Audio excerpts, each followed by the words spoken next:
الله الرحمن الرحيم.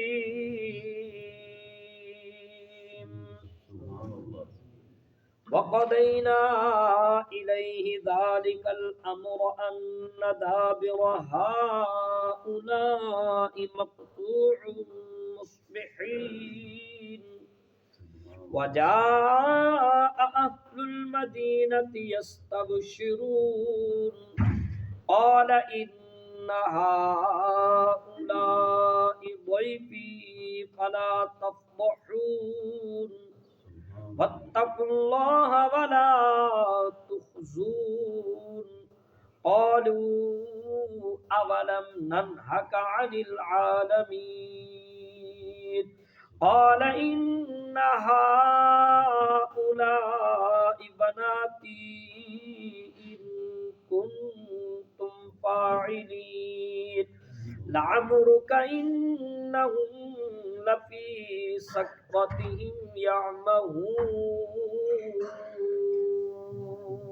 سبحان اللہ.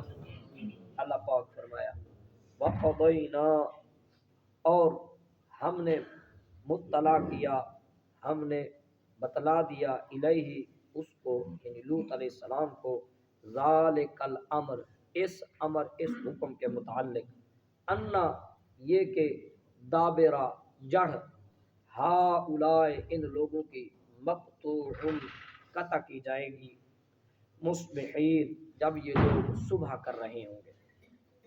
وجاء، اور آئے، اہل المدینہ، اہل مدینہ شہر والے، یستبشرون، خوشی کا اظہار کرتے ہوئے.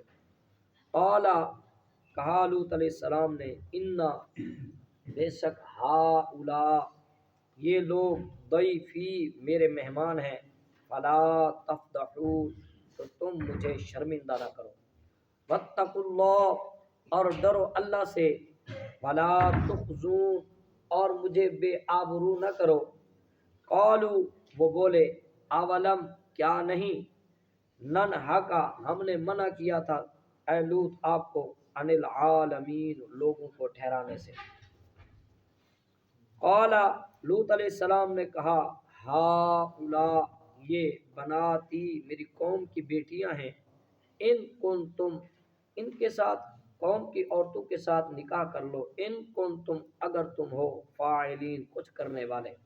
لعمرک، اے محمد صلی اللہ علیہ وسلم، آپ کی زندگی کی قسم، انہم، بے شک وہ، لفی، البتہ تھے، سکرتہم، مستی میں، یعمہون، مدہوش.